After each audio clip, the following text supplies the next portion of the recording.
Yes. Robert Mueller is set to testify July 17th. Should Congress start impeachment hearings? We'd have to wait until his testimony, but I'm thrilled that he's going to be testifying for Congress. What would he say that would change your mind to a definite yes? I'd have to see what the facts were. Also, I've been trying to put it on Congress to make that determination, really, because that's their job. Okay. Closing the wealth gap, especially when it comes to the African American community. Reparations a part of that? Well, Martin Luther King championed a dividend for all Americans. I think that's where we should start, $1,000 a month for every American. And then reparations is a whole separate issue, because the $1,000 dividend doesn't address the historical legacy of slavery. Why should rich white people get $1,000 a month? Well, the great thing is that it'll remind them that they're still an American. but in Alaska... Hey, you. Welcome back to the channel. And today we want to talk Andrew Yang. Andrew Yang's moving on up. So this is Andrew's first appearance, I guess, since the debates. I believe this appearance is doing more for him than the debates could ever do. This is the best setting for Andrew Yang, being on big nationally broadcast television shows like The View.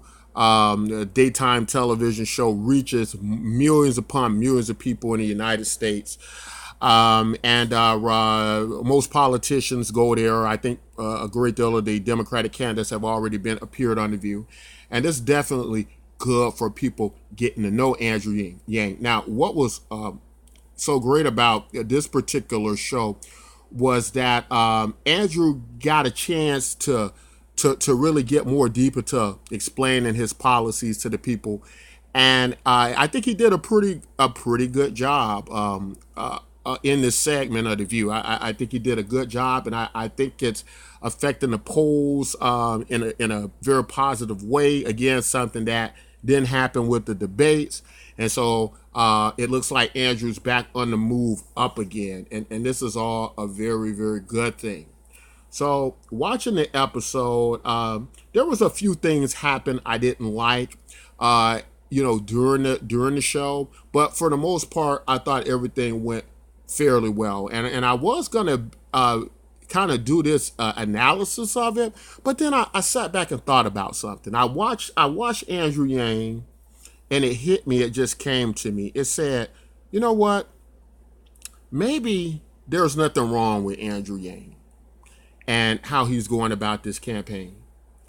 I said, maybe it's something wrong with us, the American people, right? Excluding the yanggang. But also we have to give a chance for the American people to get to know him and know the policies, and the debate then offer really good opportunity for that. But now shows like this, and as he gets back moving on up, I think that people are going to really start to get on board with Andrew Yang, and I think that's happening now.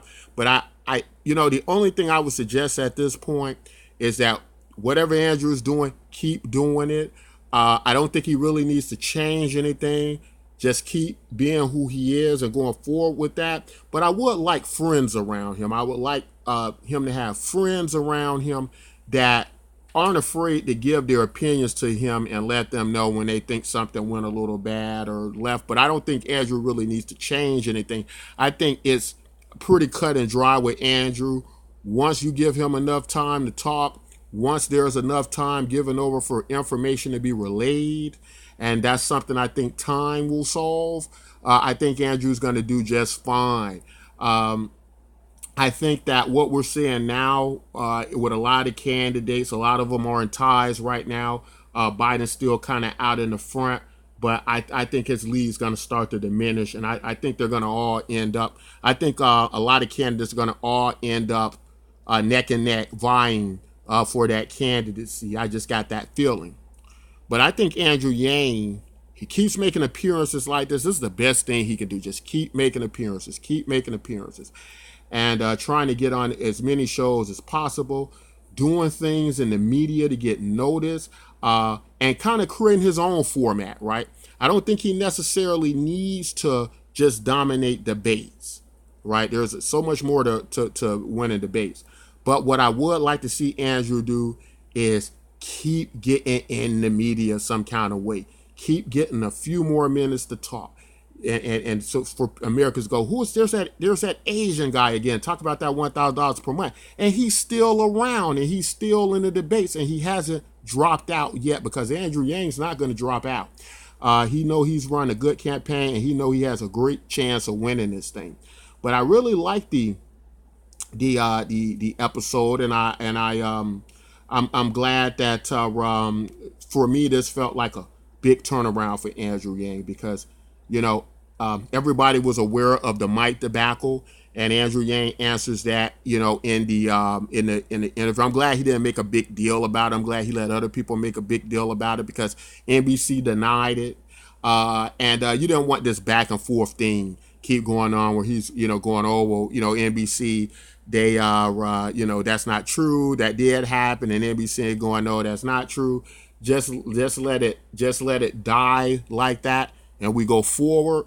And what happens now is everybody's aware of it, and they're going to be paying attention to it. And I think in the next debates, I think that's going to be I think that's going to be a thing that's noticed, and I wouldn't be surprised to hear a joke from the debate that's coming up, where they go, well, we know you didn't get enough questions, or we understand the situation, or you not getting enough time, so this time we're going to make sure that doesn't happen. And I think they might, maybe on purpose this time, will give Andrew Yang a chance to participate and speak more, just to try to not be in that situation. And in doing that, that's what's going to make Andrew Yang get bumped up his biggest lead ever. I'm telling you guys, I got this belief.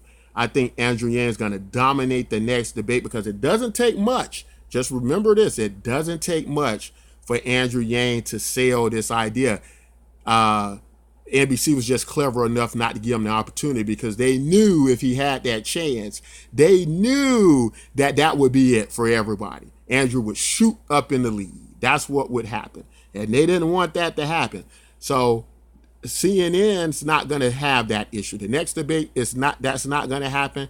They're going to try to make it look good. He's going to get a little bit more time. He's going to get more fair questions, and Andrew Yang is going to be ready. They're going to pitch that ball, and he's going to hit a strike this time. That's my prediction, and I believe that's going to happen. And that's when he's going to shoot up, and we're going to probably see this neck and neck thing with him, Warren, Sanders, and Biden, and Harris. And I believe a few of them are going to get dropped out of it. Probably Buttigieg is going to drop more. I believe either Sanders or Warren's going to start to drop more. Biden's going to drop more. And some tells me Harris is going to drop a significant amount too. I don't think Harris is going to do as well as she's doing right now. I think she did get a real good bump, and people are looking at it as they want somebody who can go on an attack against Trump in the debates. But I think things are going to work out a little bit different. I think we're going to be surprised this time around. I think Andrew Yang is going to emerge amongst these candidates, and it's going to be a much closer battle. But I think where they're going to make the mistake with Andrew Yang for these platforms who may or may not want to see him succeed is they're going to give him enough time to get out that $1,000 dividend message in an effective manner that Andrew Yang can do it if given enough time. And when that happens, that's going to turn things around. So I'm pretty optimistic about what we're going to see happening next. This type of format is Andrew Yang's best format, but now that we're making the case that he needs more time, I believe he's going to get more time. And I think we're gonna end up in a much better situation. But I think everything's looking great, Yang Gang. As a quick reminder, don't forget to join our website, BitcoinNYK.com. Global universal basic income over the blockchain that uses blockchain technologies like Bitcoin, Ethereum, and Litecoin. Very fun project, very interesting project. Some of y'all need to be part of. Don't sell yourself short. Make sure you join today. We'll leave a link in the description. But that's all I got to say in this video. If you like content like this, don't forget to like, subscribe, and until next time, take care.